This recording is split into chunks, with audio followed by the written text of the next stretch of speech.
This meeting is being recorded. So we are now recording, as you probably heard from the message there up on the screen. Well, thank you everyone for joining us. We are now at 12 o'clock, and I'd like to welcome you formally to today's webinar. And we're joined by Scott Shepherd. And Scott is an impact-driven L&D leader with over 20 years experience in designing, delivering and evaluating leadership and learning programs that make a real difference to people and performance. Now, Scott's journey is an interesting one and has taken him through businesses such as aviation, luxury travel, hospitality and education, working with such iconic brands as British Airways and Cunard, just to name two. Scott is now Acting Chief Learning Officer here at the LPI, where Scott partners with organisations globally to shape future-ready leadership, build critical skills at scale, and create learning strategies that truly align with business's goals. Scott, thank you very much indeed for joining us today. I will hand over the virtual microphone to you. Thank you, Michael. Thank you for the kind introduction and a warm welcome to all of you joining the webinar this afternoon. So as Michael has quite rightly said, my name is Scott Shepherd, Acting Chief Learning Officer here at the LPI. So I've been in the world of L&D, HR, OD and talent for over 20 years now, which has given me that experience in consulting with businesses. And at my current role in the LPI, it's starting to look at those learning functions, and whether it's that on an individual level or if that's a head level or chief learning officer level, or actually trying to enhance the learning function itself. So I've really just wanted to say thank you for coming into the session today and really starting to dig deep into why your learning functions need starting to be more of that strategic partner and not just that cost center. So I'm going to have got a special guest with us this afternoon as well, Avinash Chandarana, Chief Learning and Transformation Officer at MCI Group, and he'll be sharing his experience through the consultative framework that I will be sharing with you very, very shortly.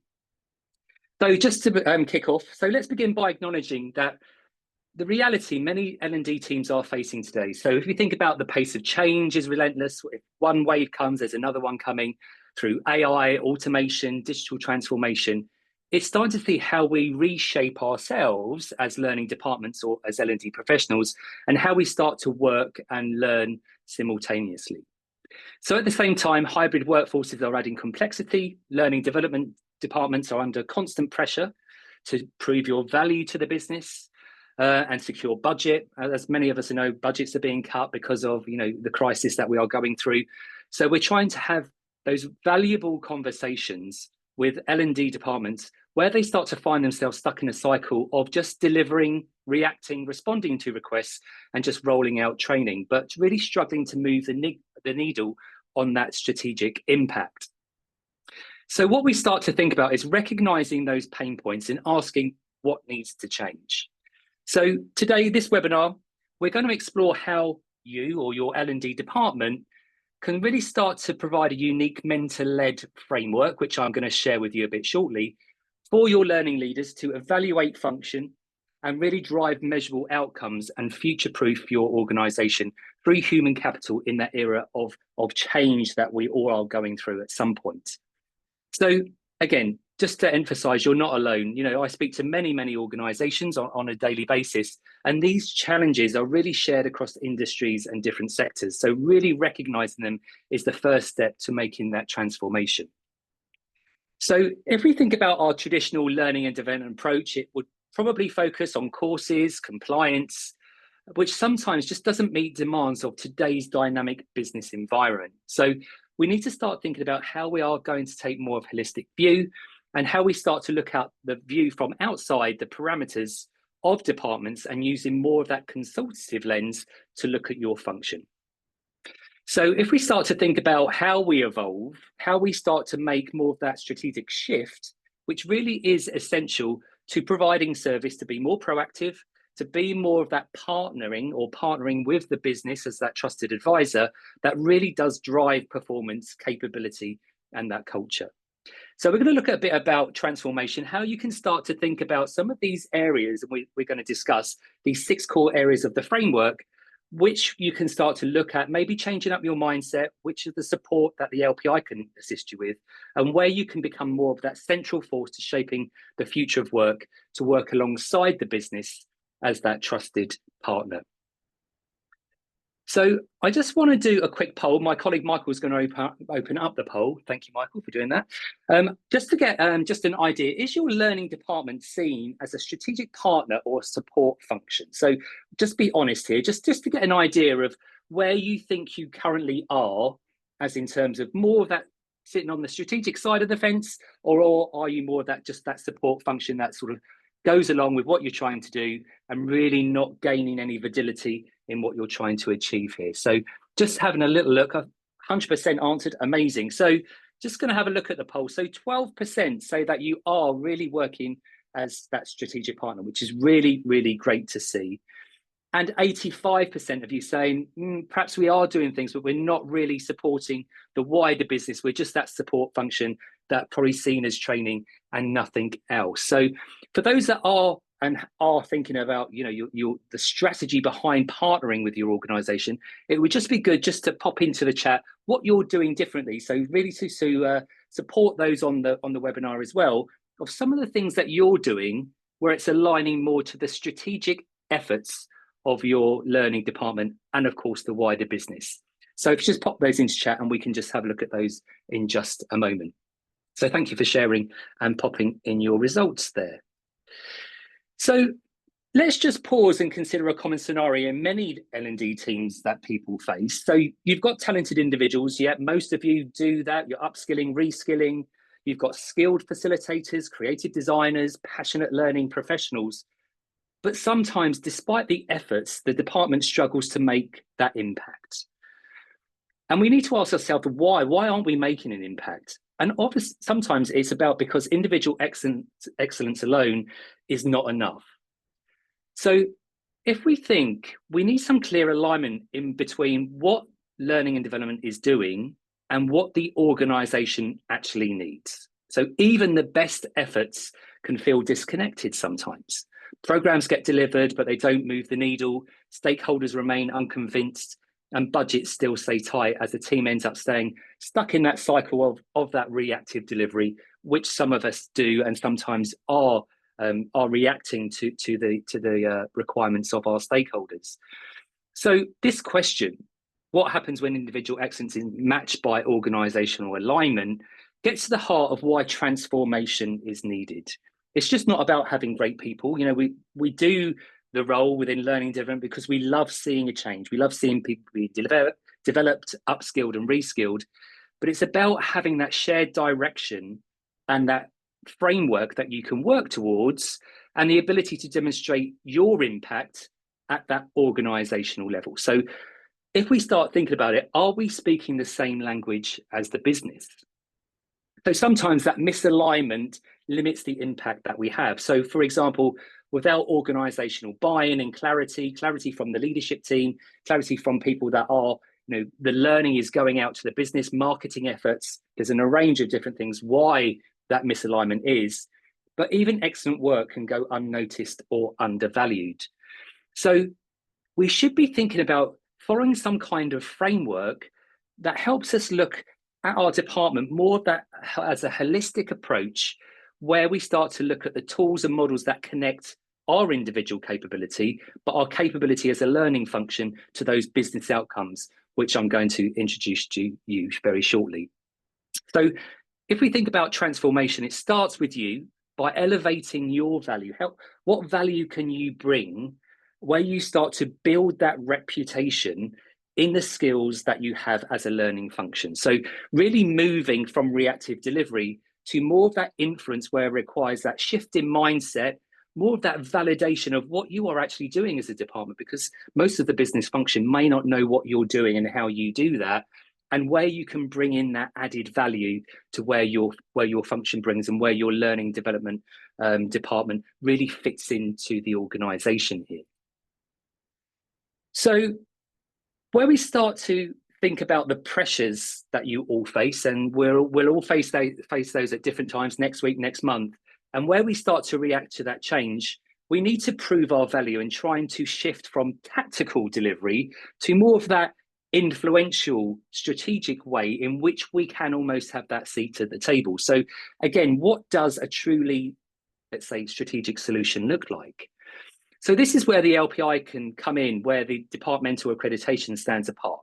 Again, it's just not a tick box audit or a one-off assessment. It's a mentor-led partnership that we have with you, where it's designed to help your team evolve, align, and thrive within the business. So going through the framework and process gives you that access to that mentor-led partnership. So instead of being judged from a distance of this is the learning function, they just do training, it's where we start to guide them through seasoned learning experts who work with you to strengthen your department through collaboration, support, and really focus on that continuous improvement of where we start to look at those 6 key areas of the framework that I'm going to share with you. Now, the framework is all based around our learning and performance accelerator, and it forms the basis of the framework that has been identified by global leaders and has been looked at by global leaders throughout and have actually identified and pinpointed all of these 6 areas where we start to leverage those different areas to make a learning department excel and thrive within the workplace. The Learning Performance Accelerator is a free tool giving you access to evaluating your organizational performance in 6 essential areas, which are the 6 areas that I'm going to explain in just a moment, where you can reflect on your own experience and start to gain clarity of where those areas you may fall short of in those areas, so that you can start to look at more of a clearer understanding of where your potential challenges may lie. Now, the Learning Performance Accelerator has been designed for heads of learning, chief learning officers, people that are in charge or support the learning function. Now, with the framework, it starts to look and uncover different areas and what it means for you as a learning department of where your time should be spent and where we can start to assess and analyse where you currently are, where you need to be, and what does an excellent learning department look at, or what does it feel like to do that? Now, I'm going to start off with our first section here, which is all about leadership. So it's starting where learning development starts to connect to that bigger picture and where we start to look at this dimension of where your learning strategy is more aligned to your organizational goals or business goals. And it's about how we start to leverage that learning data to inform your leadership about decisions, ensuring programs are designed to meet those real capability needs. And when learning and development is really aligned, it starts to become more of that performance and not just that support function. So within leadership, we start to look at what is the strategy and the business alignment. So again, this area really focuses on how well your L&D strategy is. If you have one, what does it look like? How is it aligned to not just the business, but to the bigger organizational strategy, but also to the strategy it may link into HR, because we work very closely with HR departments as well, and how it's really connected to those overall goals and how learning really will contribute to that business performance. So again, really looking at your vision, how it's aligned to the organization, how you're using your data to inform the leadership about the decisions you're making, about your programs you're designing, delivering, and demonstrating that value you bring as a learning function. Then when we start to think about the leadership engagement, what buy-in do we get from our leadership teams? Is it that we meet with them once a month, once every 6 months, don't really see them much at all? But really, how are senior leaders partnering with you to champion learning across the organization? So it almost goes back to that culture of learning, of really, where are we setting that goal? Is it right at the top within leadership, or is it a bit fragmented where we start to see bits here and bits there, where there's no real effort to really drive learning within the organization? So again, it's how we start to champion learning across the organization. What role do you play in shaping those priorities and really reinforcing that learning culture? Now, if we think about leadership buy-in, it is essential when it comes to budgets, when it comes to the culture of learning, But it really, when we start to have that buy-in from our leadership teams, it shows that we are engaged. Learning becomes embedded in the culture, where it really does align to those business priorities, and when you start to see some form of transformation in that. So that's one of the areas where the framework really drills down into leadership and how much or do we have support there within our learning function, and how can we, if we don't, have leverage to really excel and really get that leadership buy-in through learning, where it really does stick and shows that true value as a trusted department. Our next area that we look at is skills. Now, probably if we think about the skills of our learning and development team, sometimes goes unnoticed. Sometimes we forget about our own CPD because we're too busy looking at the skills within the business to actually think about what we do. So here's where we start to explore the real strength of your L&D team. Do you have the right skills to meet the business needs? And if so, why not? Where do we start to unravel some of that? And what you can do as individuals is that you can take the LPI's capability map, which again is a free tool, which looks at 30 different skills that make up what we assume to be what makes a great L&D professional. So again, this area also looks at how well the team engages with stakeholders. Do we have that buy-in again from them? And how we start to communicate our learning across the business through marketing efforts, through to our LMS, LXPs, whatever that looks like. And importantly, ask, are we investing in our own people? So again, a high-performing L&D team models the very growth that we want to promote here. So if we think about L&D capability, again, where do we have the skills? Have we got the right skills to deliver to the future needs of the business? Do we have the influence to meet the needs of the business and the priorities? And also, do we start thinking about how we think about the learning demands that are coming up? And do we have the right SMEs in place, or do we have contact with them? Or do we have to bring in specialists to help us really look at the future skills for the future of L&D and the future of your business here as well? So if we think about your L&D team, and it's just an open question, where are they right now? You know, are you more strategic? Are you just delivering learning? Is it just delivery? Or is it more around really aligning it to those business priorities? Engagement and communication. So this really explores how L&D team really connects with the wider business and really how it promotes what you are doing. What do you do as a learning function? So through your marketing efforts, or really as your USP, what is your USP as a function? What do you do just apart from training and really being seen and have that validity of being seen, and actually everyone knowing who you are, what you do and what you're known for, and really being able to promote your work through marketing efforts and really looking at how well you're engaged with the wider business here. So again, what channels, what strategies are you using that really communicates those learning initiatives and that impact it has on the business? And then finally, personal development in this area. So again, looking more at that structured development. Do you have your own structured development for a personal development plan for your own internal L&D teams?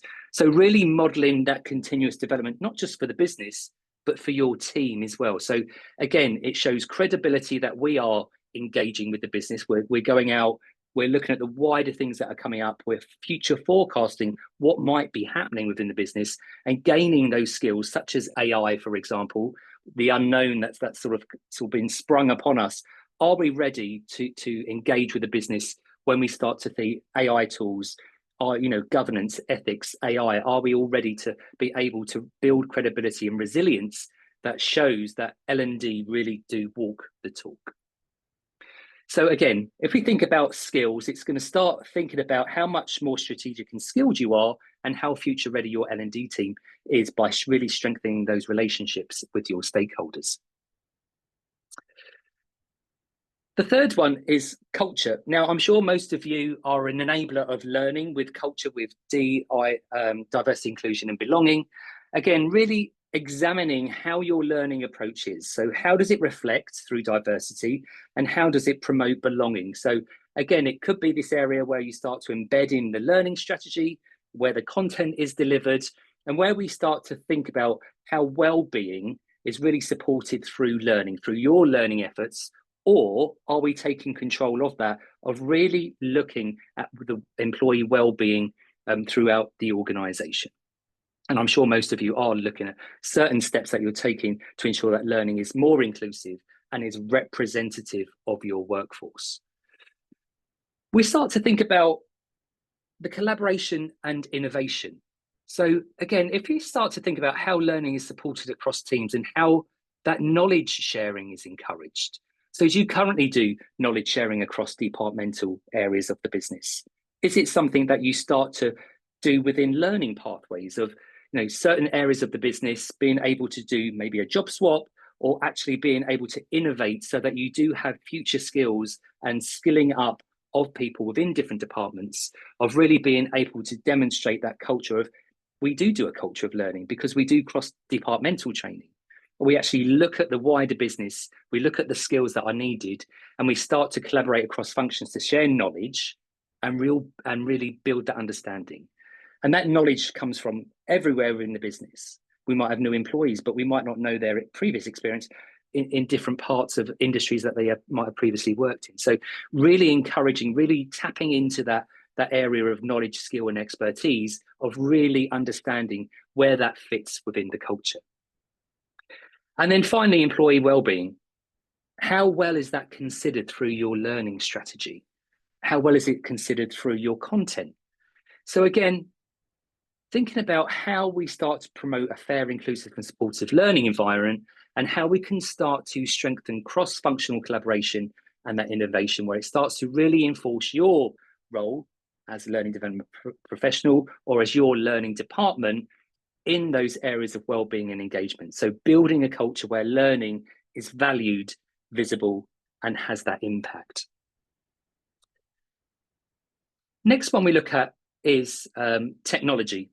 Some of you may be using AI skills, maybe using parts of different tools, generative AI, using that to enhance the workplace. But again, we start to think about technology should be more than just a tool. It should be more of an enabler. What types of technology do you currently use? Is it LMS, LXP systems? Is it AI additions that you have there that really supports the function? So we really sort of have a deeper dive into the technology of where technologies are integrated in the strategy. Is it actually meeting the needs of the business? And how effective have they been adopted? Or are these systems quite clunky, quite old, need to be replaced? And where we start to really support that digital literacy. So when we start to think about technology, the purposeful that we needed to use and how we enhance its engagement, scalability, and that impact as well. So again, when we start to think about the integration, how learning technologies are woven into the fabric of your learning strategy, again, not just as tools, but enablers of performance. So thinking about what current technology do you use and how does that support the performance needs of the business here as well? And then really sort of driving that sustainability. So thinking about sustainable areas where you can start to think about ensuring that accessibility, is it sustainable for the business? Are there any barriers that you currently face or unaware of that prevent employees from accessing learning tech? And how are you really supporting that digital literacy? So really, again, highlighting the importance of inclusive access and when you can start to use and start to support to ensure that long-term success. So when tech is aligned with strategy, it really does drive that efficiency and drives those learning outcomes because you have that support there, and you may be able to incorporate elements of AI within your learning function there as well. And how scalable is that? So again, a sustainable approach really does ensure that your learning can really grow with the organization. The fifth area is data. Now, sometimes when I talk to lots of heads of learning globally, it's a bit like Marmite, love it or hate it. Sometimes we can gather data in the right way. Sometimes we're not really getting any data that supports our learning function. Or some of you are actually quite good at doing that in being able to provide or use AI tools, for example, to really draw data in, to really look at the foundation for improvement. So if we think about how we focus and how we collect data, how it's analysed and how it's shared.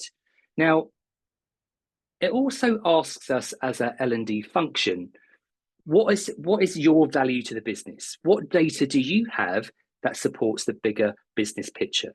And this is where we can show the impact of learning, where we start to build trust, we start to secure more investment and reinforce our goal as a learning leader within the business here as well. So again, that data gathering really starts to think about, where do we need to focus our time and how effective is the L&D department in collecting, in analysing, and how we start to use that learning data to really inform decisions of what we need to do for the business, but how ultimately we start to improve performance.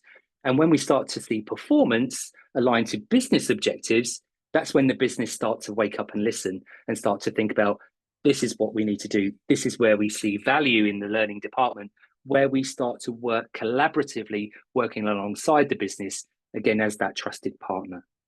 So again, giving you those sort of ideas of what are you doing to collate that, and really being able to look at what are you doing with that data? Are you sharing it with your stakeholders, and how are you demonstrating that impact?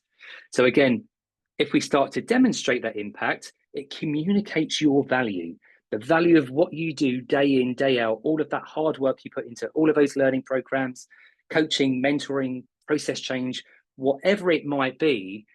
And it looks at the value and the outcomes of your initiatives to the wider organizations. So really looks at the tangible benefits of learning to the business. So really looking at what methods do you use to articulate the value of your learning department. So again, building trust, securing investment, and really being able to position L&D as a results-driven function that contributes highly to business success. And then the final one is all around infrastructure. So the operational backbone of L&D, are resources, budgets aligned to your strategy? Are partnerships and tools being used effectively? This area also examines how we start to maintain areas across the business and how learners access what they need. So really looking at managing resources. Again, do we have the right resources to support the business? Allocation of budget, leveraging partnerships, tools, and internal assets.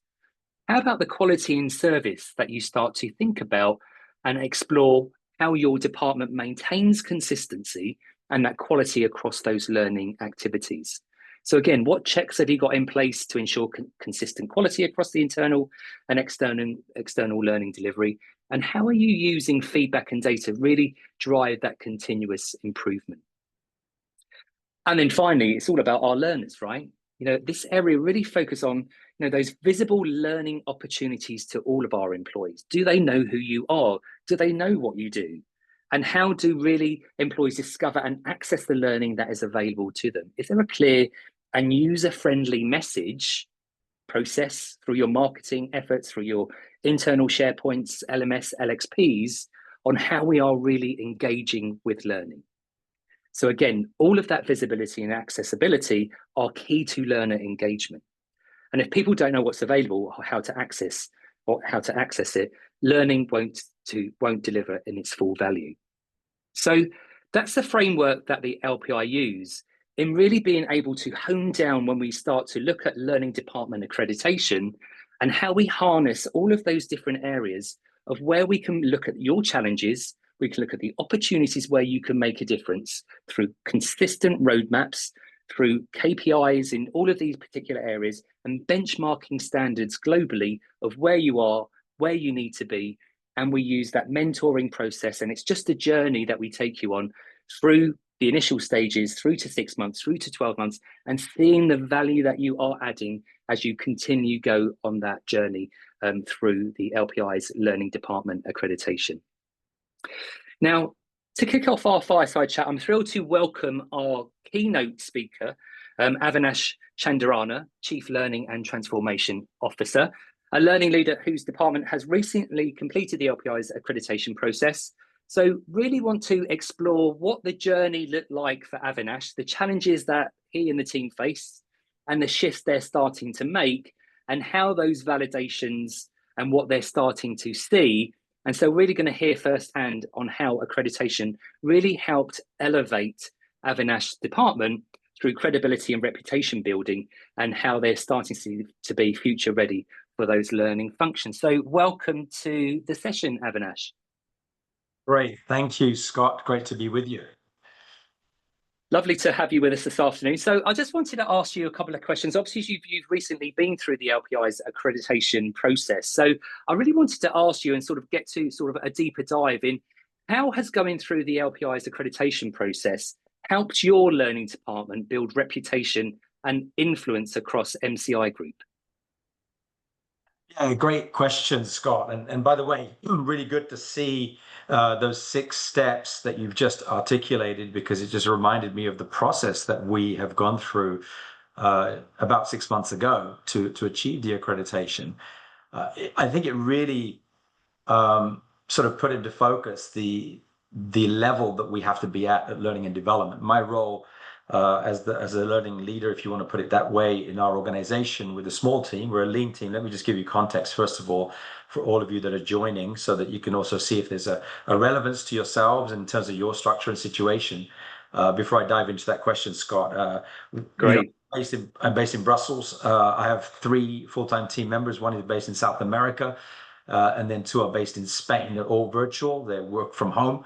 But we as a company are about 2,000 people with 60 offices in 32 countries. So quite geographically spread, and we work in the marketing, communications and events industry, to keep it simple. So a lean team and multiple brands within our organization, multiple capabilities in terms of the solutions that we provide to the marketplace. So that's just a bit of the context. And when it comes to the way we've structured ourselves, we are a central unit. And looking back, I've been in the organization 27 years and working in talent development, talent management for that amount of time. So very connected in terms of the whole culture and people and growth and development side of the business. And with that said, we still have a lean team and we're growing as an organization. Part of this whole process has been, how do we indeed, and a lot of you, I was looking in the chat box and some amazing comments and questions and reflections going on, especially when we think about the impact and what we provide as a learning and development function within a business. And I hear and feel and share some of the pain points and reflections in the chat. And I've been there for so many years in the same organization. So I've been through all of this life cycle of change and growth and transformation. And what was interesting is that, we always try to find a way of making sure we're aligning to the business, right? So when we think about alignment, and are we really impacting the business? Are we really making a difference? Are we really driving performance? And indeed, that's where I started out when we started, and what I call now the MCI Institute started 17 years ago. So we really branded our learning function as MCI Institute. And the tagline, which I think leads to a USP, Scott, you referred to this, the tagline of MCI Institute is empowering performance.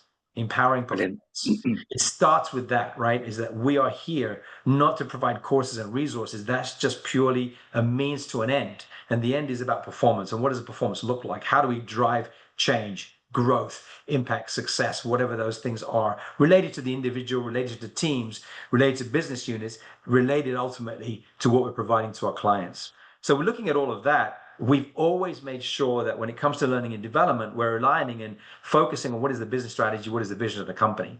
And every single year in, year out, for over 15 years, we've all had to, at business unit level, the heads of the functions have always had to come up with 3 key priorities for the year. And those 3 key priorities have to be linked to the issue, action, KPI structure. And every single one of these business unit functions that have these 3 priorities have to be interconnected in some shape or form to the vision of the company. This already makes a difference in terms of how L&D has to drive change linked to the business. So I think that already helps. Now, with all that said, Scott, and coming back to your point of these 6 pillars and the accreditation, where has that really helped us on this journey? Well, I think what it has done is really made us look with a sharper lens into those 6 key areas, and really challenged us as a team to challenge our assumptions, to prove what we're doing. And it's not just saying what we're doing, it's proving what we're doing based on all the key questions that come out of those 6 key areas. And the sort of like the laser look, the lens, it really pushes you to look at. as to, are we doing these things? And if so, how are we proving that? And ultimately, it really puts us in a position as L&D to really be thinking about what the word transformation and business transformation. Yeah. And ultimately links to credibility, right? So I think when we think about the C-level, I'm fortunate now, and partly this has been over the years, but only recently have I been put in the position of being Chief Learning and Transformation Officer, the key word being transformation in my title. But I think it's just an evolution of what I've always been doing. It's just, I think the title has been shifted. But I think part of this is the accreditation has just given us a mark of excellence, a gold standard, if you will, about looking from the outside in, and not just us navel gazing, right? We can say what we want to say, but what is the best practice out there in the industry? What are the standards we need to be looking at, and ultimately benchmarking ourselves, to the best. And that in itself has really raised, I think, the level of reputation that we have. I've always believed we've had a strong reputation, but I think this only just underlines and underscores that with an accreditation, looking at those through those 6 windows. It also makes a huge impact, and has done, I think, in terms of how we position ourselves to the market. It's not just about internal, it's about towards our clients, that we are an investor in our talent, in our people. We believe in growth. Why is that important to our clients? Of course, because it showcases that we as a business are not complacent in the quality of who we have within the company. We're always raising the bar in terms of our development, our skills, and that's important to our talent. And certainly to our local offices around the world. I mentioned we're geographically spread. I think it helps as a talent magnet, amongst other things. Yeah. It's really putting ourselves out in the marketplace, saying, look, we believe in investing in our talents. If you join us, this is what we believe in. We're accredited. We don't just say it, we really do it. And here's some excellence to prove that. I think it's something we can use very much in a marketing context as well. Brilliant. Thanks for that, Avinash. And I really love some of your points there. Going through the accreditation process is that mark of excellence where you're really positioning yourself within the business, and thinking about your USP, because again, we've spoken about, sometimes that we're seen as that support function or seen as the training experts, but if we take that more of that consultative approach, and as you said, your USP is being able to empower performance, empowering performance of our employees, and having that message, that clear message, that USP going out to the business really changes the dynamic, I feel, of a learning function of what we do, how we do it, and how we are there to support the wider business, and not just, the strategy around training. It's more than that. It's more of that holistic view of what we do and how we do it. So thank you so much for really putting your viewpoint into that as well. But I really want to also ask you, in what ways has the accreditation process validated your team's approach to evolve as a function, and how has it supported you as an investor in people? Again, is that key word is validation and a confirmation that our approach is aligned with global best practice. I mentioned that earlier, and I think, but it also highlights that we can push ourselves further. It shows that we're not, again, complacency. We're not complacent. We're always trying to make sure that we are really looking at best practice. What are the trends? What is happening externally? What are the macro trends in a business, by the way, in business terms as well, not just about L&D, but what's happening in the marketplace, and where are we actually, linked to what we do as a strategy. And therefore we push ourselves constantly that we can always be better. And I think it just highlights very much so the gaps, of course, right? We certainly get from the accreditation process, as you can all imagine, when you go through any assessment, you're really scrutinized on all of these areas through multiple questions in each of those 6 pillars.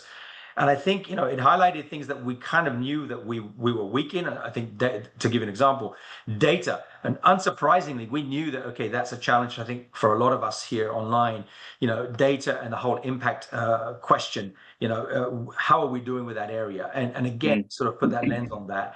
So I was confirming what we're doing well, but at the same time, it was really spotlighting where we need to continue to improve. And I think that was extremely helpful. And again, even if we knew that we had to do that, if we didn't know, that would be shocking, I would say, especially from a leader's point of view, that I am in that position. So I was aware that we're weak, but there was a couple of things that were highlighted that we weren't aware of. I'll give you an example. The EDI area, and the cultural piece of how are we engaging the right sort of formulas, the frameworks, the approach to make sure that inclusivity is there when it comes to our learning programs. And we weren't sure exactly what that meant, right? Maybe we all thought we did, but there were some assumptions there. And I think having that dialogue with our mentor and that questioning sort of said, okay, and by the way, perfect timing. We had a mid-year check-in with our mentor just yesterday, and we talked Brilliant. about these things and say, how have you progressed since 6 months in these areas, and what have you done, and what could you be doing more? So I think it's again providing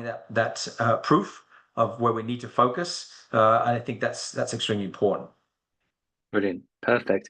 And do you think that through going through that process and talking about that continuous improvement or global best practice, how has it validated, let's say, your learning strategy and really elevated your value to the business through this process?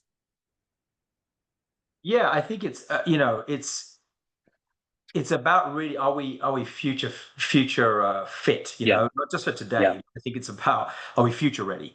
Do we have the right foundations in place around these core elements? But again, I want to be very careful, is that I want to make sure that we're constantly thinking of the business, because regardless of all these 6 elements, the purpose of that is that the catalyst, right? If we're really at high levels in each of these areas, is that the right catalyst that creates this engine to help drive business performance? Is it the engine? And I think those are the core components actually of the engine, I would say, which has really helped us to say, great, we know where we're good. That's great. It's validating. We also know where we need to focus. And if we can do that, it's only going to make us better as an engine to drive business performance. So I think it's about, and therefore it helps us to be in a position to say, we have this engine in place, it's running well, or do we need to continue to oil it here, there, and the right places to make sure that we're smooth at we're doing what we do, and therefore helping the business grow. So it's helping us to align our priorities that much more towards our transformation goals. And I think we also can now present a stronger narrative. It gives us confidence as well that we are on the right track, right? It's not just about what we think, it's about what has been given to us from an external perspective, from the outside looking in. And I think that's been I think for us, extremely helpful. No doubt about it, Scott. Yeah. Brilliant. No, thank you for sharing that. And I love some of those words there that you were talking about being future fit. And I love that, this is the engine. It is the working part of every organization. Without skills, without knowledge, without skills transfer, we wouldn't be anything. We are that support function. We are the engine that drives performance, right? And going back to your point of really being able to, that continuous improvement and that enabler of really, empowering performance there as well. So thank you for sharing, obviously, your experience of going through the accreditation process. I'm sure there are some questions. We've got time for a couple of questions. So if there are any questions for myself or for Avinash, please do pop them into the chat. So either put Scott and your question or Avinash and your question, so that it's relatable to either myself or Avinash. And I'm sure Michael's having a look and looking through the chat. If there are any questions that are coming through for us, Michael? We do already have a couple that have come through. Great. I'll go to Susanna first of all. And Susanna is just posing a question. Is there a value in sitting inside or outside of people services with HR, etc.? Very good question, actually. It's something that when we think about perception, L&D is 99% of the time, I would say, linked to HR, which I think there's an understanding as to why. However, with that said, depending on, and I can't speak for your organizations, but one of the things I think that a perception of HR is that, very much administrative focused, and it's always about checkbox and all that kind of exercises that HR is focused on, and compliance and so on. And okay, I'm not saying that there's something wrong with that, but that also challenges us in terms of how the business often would see learning and development if you're really embedded in HR. One of the things that we have done, actually, and we still remain part of what we call people and culture rather than HR in terms of our, L&D is a part of talent management, talent development together under people and culture. We sit there. But okay, if there is a perception there, how do we start to broaden the impact that we're making and the perception that we are there to support the business, specifically in terms of driving performance? One of the things we created a few years ago is what we call the performance architects. And how do we do that? We basically said, okay, HRs are in the offices around the world, our direct sort of point of contact to disseminate what we do from a global level and to localize learning. But how do we get closer to the business? So one of the things we did was we looked for passionate people that were inspired by learning, that are, working on the front office side of things, that have a day-to-day job, nothing to do with HR or L&D, but are inspired by learning and development. We pinpointed those people. We call this group of performance architects, and they basically extend and are support and augment what we do with learning and development, and they disseminate that at a local level. And there are voices, well, from the front office point of view, feeding back content and information to us at global level, saying this is what's happening locally or regionally, and we use that concept of performance architects to create a different perception as well. That's just one example of what we're doing amongst many other things. Brilliant, great, thanks, Avinash. Yeah, just to go on that, I think as well, I think everything going back to your point, empowering performance. If I think about performance consulting, it's that word performance is slightly different in terms of HR, where we start to think about, is it just about personal development plans? But going back to your point is in terms of performance architects, are they talking to the business about the learning that is required and not just training? It's about having those deeper and meaningful conversations where, yes, we do connect with stakeholders within the business. We're talking to people all the time because we are HR, but are we still speaking the language? Because sometimes at L&D and HR, there is that disconnect where we don't necessarily talk the same language. So sometimes it's about more taking, let's say, a joint up approach, as in terms of that consultative approach with working alongside the business, again, as that trusted advisor, and really getting to the root cause of what is going on within the business and having our eyes and ears sort of to the ground as well. So brilliant, thank you. Michael, I think we've got time perhaps for one quick question. One more. I think we're just at time, but happy to take one more. Which one to go? Can I go for two? I've got two very quick ones. Okay. Definitely for Avinash. A question: did you look at other accreditation options? And why did you choose the LPI? I've been connected with the LPI since probably 2011, 2012. So I'm familiar with the organization. I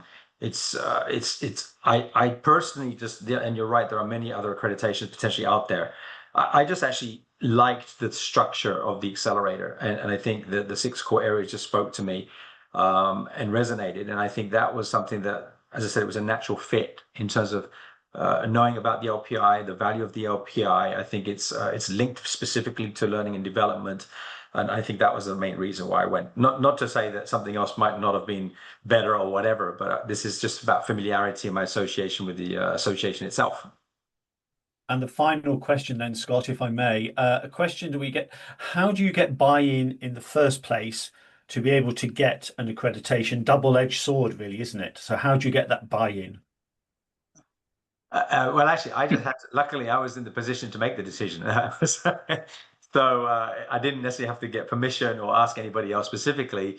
But I think, again, that's the leader's role. A leader, if you are in that position in an organization, bringing to the table as to why this is going to help you to again, as I said, get external validation of what you're doing, challenge your assumptions of what you're doing, and really put a spotlight on where are the gaps. And that is a process which is absolutely critical. Whether you're right, whether it's with the LPI accreditation or any other accreditation, that's what accreditation brings.